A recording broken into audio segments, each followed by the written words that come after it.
Hello friends, आप सभी का आपके अपने यूट्यूब चैनल कॉमर्स गुरु में स्वागत है।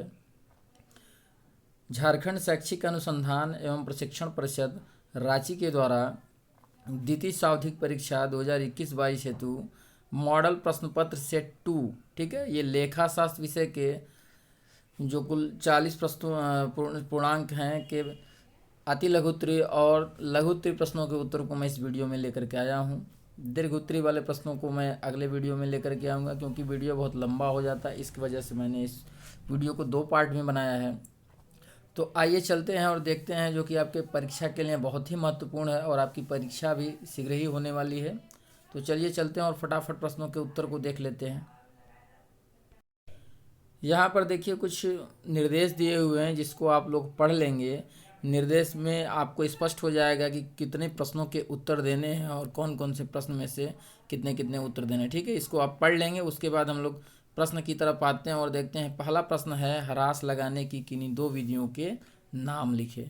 तो इस विधि को ह्रास का अर्थ, ह्रास लगाने की विधि के लिए मैंने एक वीडियो आपको बना करके पहले से ही दे रखा है। यदि आपने उस वीडियो को नहीं देखा है तो उसको ज़रूर देख लें। और इसके उत्तर को आज हम लोग देख लेते हैं। तो पहले प्रश्न का उत्तर देख लीजिए। ह्रास लगाने की 2 विधियां हैं। फर्स्ट जो है स्थायी किस्त पद्धति या सरल रेखा पद्धति, जिसको SLM बोलते हैं शॉर्ट में, यानी स्ट्रेट लाइन मेथड। और सेकंड है क्रमागत ह्रास पद्धति या घटते हुए मूल्य पद्धति, डिमिनिशिंग बैलेंस मेथड इसको बोलते हैं, या फिर रिटर्न डाउन वैल्यू मेथड, ठीक है। तो ये आपका ये दोनों पद्धति है। इसी के आधार पर, ऐसे तो इसके अलावा भी बहुत सारी विधियां हैं, लेकिन आपके सिलेबस में इन 2 विधियों को ही पढ़ना है। सेकंड क्वेश्चन हम लोग देखते हैं। सेकंड क्वेश्चन, ह्रास की स्थायी प्रभाग विधि के 2 गुणों को लिखें, ठीक है। ह्रास की यानी जो स्थायी किस्त पद्धति है, फिक्स इंस्टॉलमेंट मेथड, उसके 2 मेरिट को आपको लिखने हैं। तो इसके उत्तर को हम लोग देखते हैं।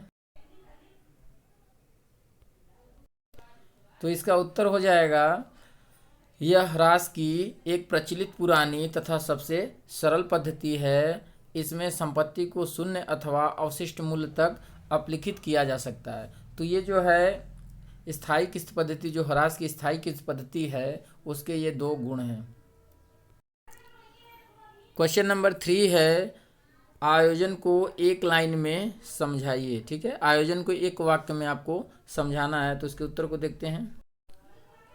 तो तीसरे प्रश्न का उत्तर हो जाएगा, आयोजन लाभ पर प्रभार है तथा इसका सृजन चालू दायित्व के लिए किया जाता है, जिसकी राशि अनिश्चित रहती है, ठीक है। यानी जिसकी राशि को हम पूरी निश्चितता के साथ न माप पाएँ, उसको हम आयोजन के अंतर्गत रखते हैं। और आयोजन जो है यह लाभ पर प्रभार है, ठीक है, यह लाभ में से बनाया जाता है। तो आयोजन को एक वाक्य में हम ऐसे लिख देते हैं।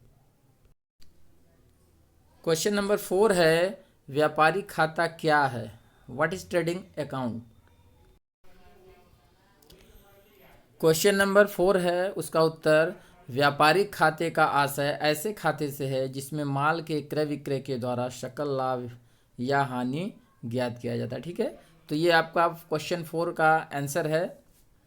सकल लाभ या सकल हानि, यानी ग्रॉस प्रॉफिट या ग्रॉस लॉस निकालने के लिए जो अकाउंट खोला जाता है, जो अकाउंट बनाया जाता है, उसे हम व्यापारिक खाता कहते हैं। क्वेश्चन नंबर 5 है, अप्रत्यक्ष व्यय के 3 उदाहरण दें। Give 3 example of indirect expenses. तो जो क्वेश्चन नंबर 5 है वो कह रहा है कि अप्रत्यक्ष व्यय के 3 उदाहरण दें। तो जो अप्रत्यक्ष व्यय होते हैं यानी इनडायरेक्ट एक्सपेंसेस, उनको हम लोग प्रॉफिट एंड लॉस में दिखाते हैं। और उसी के 3 आइटम को मैं यहाँ पर लेकर के आया हूँ, आप देख सकते हैं। वेतन, जिसको हम लोग सैलरी कहते हैं, विज्ञापन एडवर्टाइजमेंट, और ऋण पर ब्याज, इंटरेस्ट ऑन लोन, ठीक है। तो ये 3 आइटम मैंने यहाँ पर लिख रखा है, क्योंकि ये निश्चित उत्तरीय प्रश्न है, अति लघु उत्तरीय टाइप के।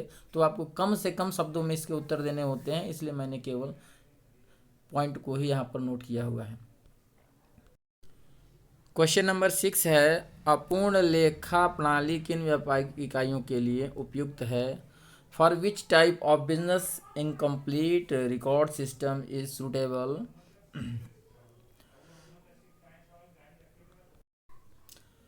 छठवें प्रश्न का उत्तर है, अपूर्ण लेखा प्रणाली छोटे व्यापारियों, शिक्षण संस्थाओं, पेशेवर व्यक्तियों के लिए उपयुक्त है। ठीक है, ये जो अपूर्ण लेखा प्रणाली होती है ये छोटे व्यवसायियों के लिए यानी स्मॉल बिजनेसमैन, शिक्षण संस्थानों, एजुकेशनल इंस्टीट्यूट और प्रोफेशनल व्यक्तियों के लिए ही ये उपयुक्त है। क्वेश्चन नंबर 7 है, कंप्यूटरीकृत लेखांकन की 2 हानियां बताइए। Mention 2 demerits of computerised accounting. आइए इसके उत्तर को देखते हैं। तो 7वें प्रश्न का उत्तर है उच्च लागत, यानी कंप्यूटरीकृत लेखन प्रणाली के अंतर्गत हमको अकाउंटिंग करने के लिए काफ़ी ऊंची कीमत देनी पड़ती है, जिसको हम लोग उच्च लागत कहते हैं। ठीक है। सेकंड है सुरक्षा की कमी, इसमें अगर थोड़ी सी जानकारी का अभाव हो या कोई छेड़छाड़ हो जाए कंप्यूटर में, सिस्टम में, या गलती से कोई इरेज का बटन प्रेस हो जाए तो सारा का सारा सिस्टम इरेज हो सकता है, सारा का सारा मटेरियल। ठीक है, तो इसमें थोड़ा सा सुरक्षा का अभाव होता है। और आजकल के इस आधुनिक युग में साइबर क्राइम या हैकिंग इतना बढ़ गया है, जिसके दृष्टिकोण से भी सुरक्षा की कमी है। अब लघु उत्तरीय प्रश्न है, शॉर्ट आंसर टाइप क्वेश्चन। अब इसको हम लोग देख लेते हैं। क्वेश्चन नंबर 8 है, एक कंपनी ने 1 जनवरी 2016 को एक मशीन 19,000 रुपये में खरीदी और इसे स्थापित करने में 1,000 रुपये व्यय किए। क्रमागत ह्रास पद्धति से प्रथम 3 वर्षों का 20% वार्षिक दर से ह्रास की गणना करते हुए मशीनरी खाता बनाइए। देखिए इस प्रश्न में 3-4 पॉइंट है जिसको आपको नोट कर लेना है। पहला, मशीन खरीदा कब गया है? 1 जनवरी 2016 को। राशि है आपकी 19,000 रुपये और 1,000 रुपये स्थापना व्यय हुआ है, यानी मशीन की कुल लागत जो हो जाएगी आपकी 20,000 रुपये हो जाएगी। ठीक है, आप इसको ले लेंगे। उसके बाद 20% की दर से आपको ह्रास लगाना है क्रमागत ह्रास पद्धति यानी डिमिनिशिंग बैलेंस मेथड के तहत। तो 3 साल का हम लोग आइए इसको मशीन अकाउंट बना करके देखते हैं।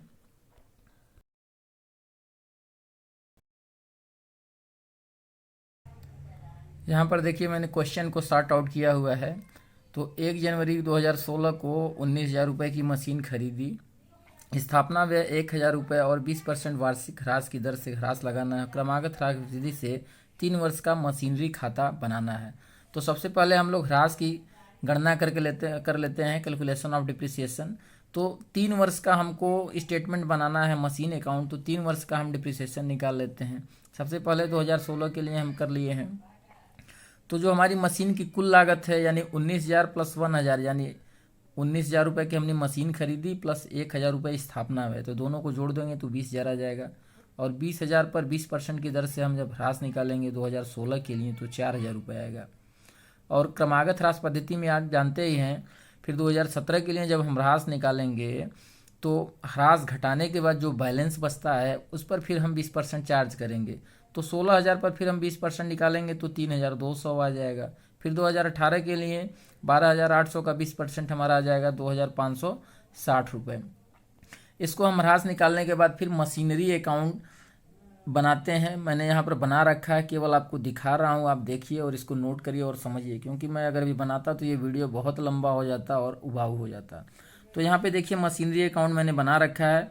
फॉर्मेट आप जानते ही हैं। अगर आप डिप्रिसिएशन बनाने में कहीं आपको चार्ज करने में दिक्कत हो रही है तो इसके पहले मैंने डिप्रिसिएशन के बहुत सारे वीडियो भेजे हुए हैं, जिसका मैं लिंक जो है डिस्क्रिप्शन बॉक्स में डाल दूंगा। आप आसानी से उस वीडियो तक पहुंच सकते हैं और देख सकते हैं। तो ठीक है, यहाँ पर देख लेते हैं डेट पार्टिकुलर अमाउंट, ये फॉर्मेट होता है। बीच में हमने मशीनरी अकाउंट लिख दिया। अब यहाँ पर डेट देखिए लिखा है 2016 जनवरी 1। मशीन हमने खरीदा तो उसकी एंट्री है machinery account debit to bank. तो यहाँ टू बैंक 19,000 रुपये, 1,000 रुपये जो है वो स्थापना का है machinery account debit to bank, तो 1,000 यहाँ हो गया। और फिर हमने साल भर कुछ नहीं किया और यहाँ पर जो है कि 2016 को हम बैलेंस निकालेंगे। चूँकि देखिए क्वेश्चन में लिखा नहीं है कि हमारा वर्ष कब समाप्त हो रहा है, तो हम ये मान के चल रहे हैं कि 1 जनवरी को उसने खरीदा है तो साल उसका 31 दिसंबर को ही समाप्त होगा।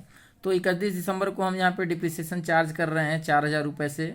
फिर बैलेंस हमारा जो डिफरेंस होगा वो बैलेंस होगा, तो बैलेंस हमारा मशीन का 16,000 रुपये बच रहा है। और उसी बैलेंस को हम यहाँ बैलेंस BD ला रहे हैं 1 जनवरी 2017 को, और 31 दिसंबर 2017 को हम फिर डिप्रिसिएशन लगाएंगे 3,200 रुपये, जैसा कि हमने ऊपर कैलकुलेशन में यहाँ पर दिखा रखा है।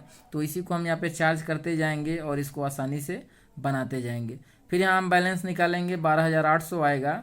फिर हम इसको बैलेंस कर देंगे, बराबर कर देंगे। फिर इस बैलेंस को हम 1 जनवरी 2018 को यहाँ पर लेकर के आएंगे। 1 जनवरी 2018 को बाई बैलेंस BD 12,800 रुपये। फिर 31 दिसंबर 2018 को हम डिप्रिसिएशन चार्ज करेंगे 2,560 रुपये। और जो हमारा बैलेंसिंग फिगर होगा वो 31 दिसंबर 2018 को होगा 10,240 रुपये। तो 3 साल के बाद जो हमारी मशीन की वैल्यू बची है, जो उसका बैलेंस है, वो है 10,240 रुपये। और ये आपका बैलेंस कर देंगे। ये हमारा मशीन अकाउंट 3 साल के लिए बनकर तैयार है। तो आप परीक्षा में इसी टाइप से आसानी से बना सकते हैं, आपको कहीं कोई दिक्कत नहीं होगी। यदि आप मेरे वीडियो पर नए हैं तो प्लीज़ चैनल को लाइक, शेयर और सब्सक्राइब जरूर करें। और मेरे चैनल पर आपको कॉमर्स की संपूर्ण तैयारी, परीक्षा की तैयारी, परीक्षा के क्वेश्चन पेपर हल कराए जाएंगे, सॉल्यूशन कराए जाएंगे और आपको आंसर शीट भी बताया जाएगा। नंबर 9 है, ह्रास की 3 आवश्यकताएं बताइए। State 3 needs of depreciation. तो यहाँ पर मैंने देखिए ह्रास की 3 आवश्यकताएं लिख रखी हैं। जो पहला है, सही उत्पादन लागत ज्ञात करने के लिए, यानी आपका उत्पादन लागत जो हो, कॉस्ट ऑफ प्रोडक्शन, वो एक्यूरेट हो, उसमें एक्यूरेसी हो, इसके लिए हमको डिप्रिसिएशन चार्ज करना पड़ेगा। सेकंड है, सही आय का निर्धारण करने के लिए, जो हमारी आय होगी, अगर हम संपत्तियों पर ह्रास नहीं चार्ज करते हैं तो हमारी आय जो होगी एक्चुअल से ज़्यादा होगी, और यदि हम डिप्रिसिएशन उस पर चार्ज करते हैं तो जो हमारी आय होगी वो एक्चुअल होगी। तो हमको सही आय निर्धारण करने के लिए भी डिप्रिसिएशन की आवश्यकता है, और सही वित्तीय स्थिति के प्रदर्शन के लिए, जो हमारा बैलेंस शीट होगा उसमें जो संपत्तियों के मूल्य होंगे वो सही और वास्तविक होंगे। तो ये 3 आवश्यकताएं हैं जो डिप्रिसिएशन को लगाने के लिए आवश्यक हैं। तो इस प्रश्न का उत्तर है 9वें का। क्वेश्चन नंबर 10 है, पूंजीगत संचय एवं आयगत संचय में अंतर बताइए। State the difference between capital reserve and revenue reserve. तो आइए इसके अंतर को देखते हैं। तो यहाँ पर देखिए मैंने एक स्क्रीनशॉट ले करके रखा हुआ है, इसको आप लोग समझ लीजिए। तो यहाँ पर देखिए क्या है, आयगत संचय और पूंजीगत संचय में हमको अंतर किया हुआ है, इसको हम लोग देख लेते हैं। तो अंतर का जो आधार है वो पहला है सृजन का स्रोत, यानी जो है संचय यह कहाँ से बनाया जाता है। तो पहला है, इसका सृजन आयगत लाभों में से किया जाता है। जो आयगत संचय होते हैं वो आयगत लाभों में से किए जाते हैं, और जो पूंजीगत संचय होते हैं वो पूंजीगत लाभ में से किए जाते हैं। ठीक है। फिर सेकंड कह रहा है उद्देश्य, यानी बनाने का उद्देश्य क्या है। आयगत संचय का सृजन वित्तीय स्थिति को सुदृढ़ करने के लिए किया जाता है, और पूंजीगत संचय का उद्देश्य कानूनी औपचारिकताओं अथवा लेखांकन रीतियों को निभाने के लिए किया जाता है। ठीक है। थर्ड वाला कह रहा है लाभांश के लिए उपलब्ध उपयोग। ठीक है। लाभांश के लिए, यानी लाभांश के लिए क्या है, आयगत संचय लाभांश के वितरण के लिए उपलब्ध रहता है, और पूंजीगत लाभ का वितरण लाभांश के लिए नहीं किया जाता। ठीक है। तो आयगत लाभ से ही हम लाभांश का वितरण कर सकते हैं, पूंजीगत संचय से नहीं, आयगत संचय से ही केवल हम लाभांश का वितरण कर सकते हैं। फिर है उपयोग, लास्ट पॉइंट क्या है, उपयोग। आयगत संचय का उपयोग किसी भी उद्देश्य के लिए किया जा सकता है। पूंजीगत संचय का उपयोग पूंजीगत हानियों को समाप्त करने या बोनस अंशों को जारी करने के लिए किया जा सकता है। तो इसमें मेन अंतर क्या है उपयोग में, कि आयगत संचय का प्रयोग हम कहीं भी कर सकते हैं, लेकिन पूंजीगत संचय का उपयोग हम कहीं भी नहीं कर सकते हैं। तो इस प्रकार हमने पूंजीगत और आयगत संचय में अंतर देख लिया। प्रश्न संख्या 11 का उत्तर है, सकल लाभ की गणना निम्न प्रकार की गई। ठीक है। एक प्रश्न दिया हुआ है, उसमें कुछ आइटम हैं। अच्छा, मैं आपको पहले प्रश्न दिखा देता हूँ। यहाँ पर देखिए, निम्नलिखित सूचनाओं से सकल लाभ की गणना करें। ठीक है। कैलकुलेट ग्रॉस प्रॉफिट, हमको ग्रॉस प्रॉफिट का कैलकुलेशन करना है। क्रय दिया हुआ है 2 लाख, विक्रय है 4 लाख, क्रय वापसी है 10,000, मजदूरी है 30,000, किराया एवं भाड़ा यानी कैरेज एंड फ्रेट है आपका 10,000, प्रारंभिक रहतिया है 15,000, अंतिम रहतिया है 25,000। ठीक है। तो इन सूचनाओं के आधार पर आपको ग्रॉस प्रॉफिट को कैलकुलेट करना है। अब आइए हम लोग उत्तर की तरफ चलते हैं। तो यहाँ पर देखिए, सकल लाभ की गणना करने के लिए हम निम्न फार्मूले का प्रयोग कर सकते हैं। तो सकल लाभ बराबर हो जाएगा शुद्ध विक्रय। शुद्ध विक्रय में क्या होता है, विक्रय माइनस विक्रय वापसी। शुद्ध विक्रय प्लस अंतिम रहतिया प्लस आपका हो जाएगा, सॉरी माइनस, अब माइनस में आपके बहुत सारे पॉइंट हैं, यानी क्रय प्लस मजदूरी प्लस किराया एवं भाड़ा प्लस प्रारंभिक रहतिया। इन सभी आइटमों को जोड़ करके हम शुद्ध विक्रय और अंतिम रहतिया में से घटा देंगे। तो इनके अमाउंट को हमने देखिए यहाँ पर लिख रखा है। आपका शुद्ध विक्रय हो जाएगा 3,90,000, यानी 4 लाख का विक्रय और 10,000 विक्रय वापसी, तो घटा देंगे तो आएगा 3,90,000। और उसमें से हम घटाने वाले मदों को जोड़ लिए हैं। यहाँ पे देखिए ब्रैकेट में मैंने इसको लिख रखा है पूरा, तो ब्रैकेट में आप कर लेंगे तो हो जाएगा आपका, यहाँ इसको हल करेंगे तो आएगा 4,15,000 और 2,55,000, और इसको माइनस करेंगे तो आपका जो राउंड फिगर में उत्तर आएगा वो आएगा 1,60,000 रुपये। तो जब हम सकल लाभ की गणना कर लेंगे, कैलकुलेट कर लेंगे, तो हमारा आंसर आ जाएगा वो 1,60,000 रुपये। तो इसका आप स्क्रीनशॉट ले करके आप इसको आसानी से कैलकुलेट करके बना सकते हैं, समझ सकते हैं। ठीक है, चलते हैं अगले प्रश्न की तरफ। क्वेश्चन नंबर 12 है, व्यापारिक खाते का नमूना दें, give the specimen of trading account. तो चलिए हम लोग व्यापारिक खाते के नमूने को देख लेते हैं। तो ये देखिए व्यापारिक खाते का एक नमूना है, फॉर्मेट ऑफ ट्रेडिंग अकाउंट है। तो इसमें हम लोग हेडिंग डालते हैं ट्रेडिंग अकाउंट ऑफ, और डेट डाल देते हैं फॉर द ईयर एंडिंग। अमूमन होता क्या है, trading account and profit and loss account एक ही फॉर्मेट में बनाया जाता है, और ऊपर हम लोग हेडिंग लिख लेते हैं trading and profit and loss account. ठीक है, तो यहाँ पर अलग हमको बनाना है, इसलिए हमने इसका अलग फॉर्मेट दिखाया है आपको। तो वही सेम फॉर्मेट होता है, पर्टिकुलर अमाउंट एक डेबिट साइड होता है और एक क्रेडिट साइड होता है। तो इसको हम लोग देखते हैं अभी। ये देखिए यहाँ पर दिया हुआ है ओपनिंग स्टॉक। पहले हम क्या लिखेंगे, टू ओपनिंग स्टॉक यानी प्रारंभिक रहतिया, फिर प्रारंभिक रहतिया की जो धनराशि होगी हम उसको उसमें डाल देंगे। फिर टू परचेज, अब यहाँ पे परचेज में हमको शुद्ध परचेज को लिखना है, यानी शुद्ध क्रय को, परचेज में से परचेज रिटर्न को हम माइनस करके यहाँ पर लिख देंगे। और फिर क्रेडिट साइड में हम लोग बाई सेल यानी जो हमारा विक्रय होगा उसमें शुद्ध विक्रय को दर्शाएंगे, यानी विक्रय वापसी को हम यहाँ पर घटा देंगे, और फिर लास्ट में क्लोजिंग स्टॉक लिख देंगे। देखिए ये जो है व्यापारिक खाते के अंतर्गत जो प्रत्यक्ष व्यय होते हैं वे सभी आते हैं। तो यहाँ पर कुछ प्रत्यक्ष व्यय के आइटम दिए हुए हैं, जिसको आप लोग स्क्रीनशॉट लेकर के नोट कर लें और इसको लर्न कर जाएं, क्योंकि इसके बाद ये इसमें से ही कोई आइटम आपको पूछ भी सकता है, तो आप, या फिर कोई क्वेश्चन आता है तो आप इसको लर्न किए रहेंगे तो आसानी से बना सकते हैं। तो इसके आइटम को हम लोग देख लेते हैं फटाफट, कौन से आइटम हैं। तो ये जो डेबिट साइड में जो आइटम दिए हुए हैं उसको मैं देख लेता हूँ। पहला है कैरिज है, ठीक है। अभी इसके पहले मैंने जो दिखाया परचेज और ओपनिंग स्टॉक, उसके नीचे ये सब सिस्टम में आएगा, ठीक है। फॉर्मेट में चूँकि पेज बड़ा था इसकी वजह से हमको 2 शार्ट में करना पड़ा है। फिर है कैरेज इन वार्ड, ठीक है।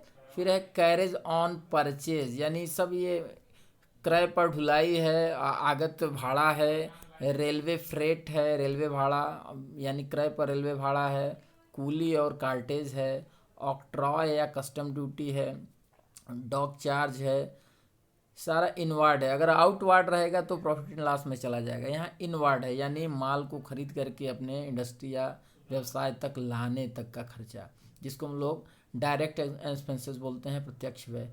क्लियरिंग चार्ज है, import duty, wages, productive wages and salaries, factory expenses, factory rent, rates and taxes, factory lighting heating, कारखाने की प्रकाश और की व्यवस्था है, फैक्ट्री रिपेयर्स यानी फैक्ट्री कारखाने की मरम्मत की व्यवस्था है, फैक्ट्री इंश्योरेंस कारखाने का बीमा है, gas, fuel, power, oil, water, grease etcetera. तो इन सब ये सब जो हैं ये प्रत्यक्ष व्यय हैं। फिर है motive power, store, consumed, manufacturing expenses, pack material, और gross profit transfer to profit and loss account. यहाँ जो ग्रॉस प्रॉफिट होगा उसको यहाँ पर, और यहाँ gross loss transfer to profit on loss account. तो देखिए जो जब लाभ होता है तो वो डेबिट साइड में हम लोग यहाँ लिखेंगे, और जब हानि होगा तो हम यहाँ क्रेडिट साइड में लिखेंगे, और लास्ट में इसके टोटल को हम यहाँ कर लेंगे। और जो हमारा डेबिट या क्रेडिट का अमाउंट होगा, यानी अगर हमारा लाभ होगा तो प्रॉफिट एंड लॉस के क्रेडिट साइड में, और यदि हमारा हानि है, सकल हानि है, तो वो लाभ हानि खाते के किस साइड में जाएगा, डेबिट साइड में जाएगा, ठीक है।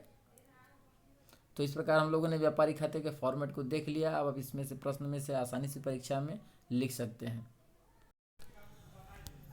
क्वेश्चन नंबर 13 है, अज्ञात राशि की गणना कीजिए, कैलकुलेट द मिसिंग फिगर।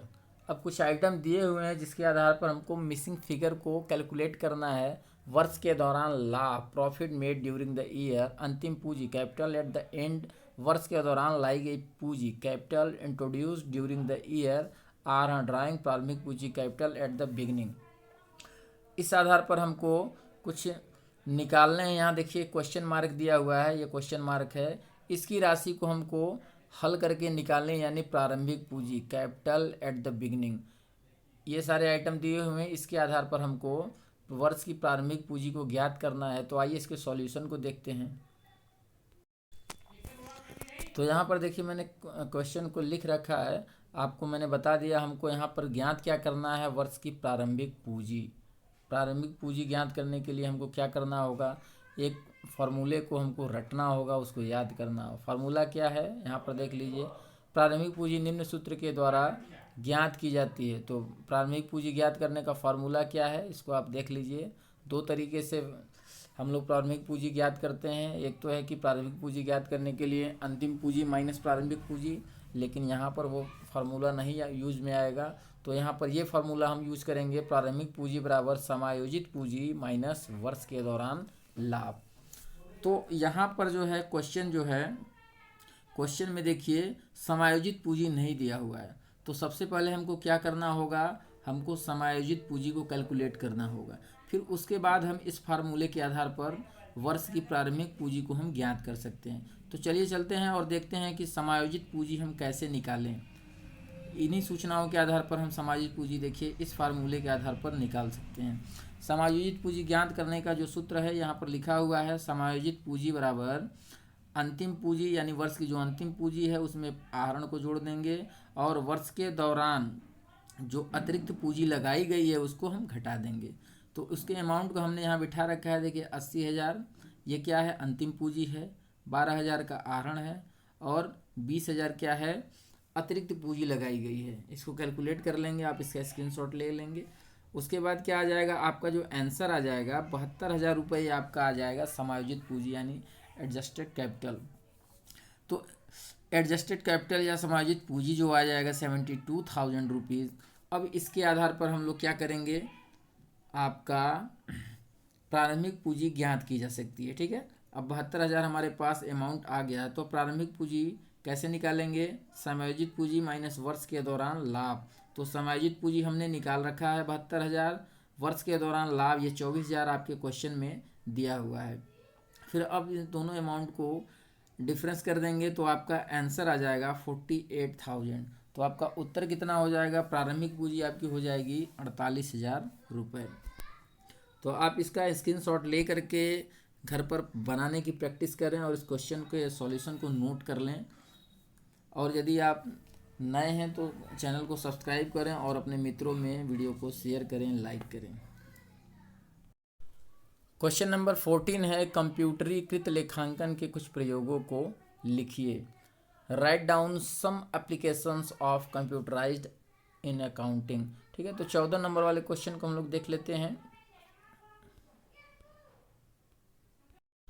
देखिए, जो कंप्यूटरीकृत लेखांकन प्रणाली का जो प्रयोग होता है वो होता है व्यावसायिक लेन देनों के अभिलेखन में। ठीक है, 3-4 पॉइंट मैंने यहाँ नोट करके रखा है, इसको आप लोग देख लीजिए। व्यावसायिक लेन देनों के अभिलेखन में, वेतन मजदूरी बिलों को तैयार करने में। तो इस प्रकार के जो भी बिल होते हैं उसको हम कंप्यूटरीकृत लेखांकन के प्रयोग से आसानी से बना सकते हैं। फिर है प्रमाणकों, कैश मेमो, रोकड़ बही, तलपट, अंतिम खाते, लागत प्रतिवेदन तथा लागत पत्र तैयार करना आदि। तो एक प्रकार से यदि हम देखें तो आजकल के पूरी अकाउंटिंग में कंप्यूटराइज्ड अकाउंटिंग का प्रयोग होने लगा है और इसके लिए बहुत सारे एप्लीकेशन भी आ गए हैं, जैसे टैली है, टैली के बहुत सारे वर्जन हैं। उसके आधार पर हम लोग सारा का सारा डेटा कंप्यूटराइज करते हैं और इसमें थोड़ा सा हमको करने में सहूलियत भी होती है। कैलकुलेट जो है सिस्टम आसानी से कर लेता है, हमको खुद से करने की ज़रूरत नहीं पड़ती है। तो आज के वीडियो में हम लोगों ने कुल 14 प्रश्नों को देख लिया। बाकी के जो शेष प्रश्न हैं, दीर्घोत्तरीय प्रश्न हैं, उसको हम लोग कल वीडियो में देख लेंगे, क्योंकि पूरा आज ही बना देंगे तो वीडियो बहुत लंबा हो जाएगा, मुझे अपलोड करने में भी समस्या होगी और आपको देखने में भी समस्या होगी। तो ठीक है, आज के लिए बस इतना ही। आप सभी का वीडियो देखने के लिए बहुत बहुत धन्यवाद।